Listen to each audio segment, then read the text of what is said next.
ग्रामीण भागाच्या विकासाला चालना देण्यासाठी केंद्र सरकारनं महत्त्वाचा निर्णय घेतला आहे. आर्थिक वर्ष 2025-26 साली 15व्या वित्त आयोगाअंतर्गत 8 राज्यांना तब्बल 1,536 कोटी रुपयांहून अधिक निधी वितरित करण्यात आला आहे.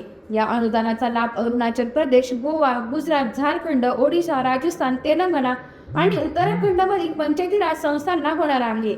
विशेष म्हणजे या निधीतून चालू हप्त्यासोबतच मागील वर्षातील प्रलंबित रकमेचाही समावेश आहे. केंद्र सरकारच्या या निर्णयामुळे ग्रामीण स्थानिक स्वराज्य संस्थांना आर्थिक बळ मिळणार असून गावांच्या मूलभूत सुविधांमध्ये सुधारणा होण्याची अपेक्षा आहे. हा निधी स्वच्छता अभियान, हागणदारी मुक्त उपक्रम, कचरा व्यवस्थापन, सांडपाणी प्रक्रिया तसेच पिण्याच्या पाण्याच्या सुविधा सुधारण्यासाठी वापरला जाणार आहे. याशिवाय पावसाचे पाणी संकलन आणि पुनर्वापरावरही भर दिला जाणार आहे.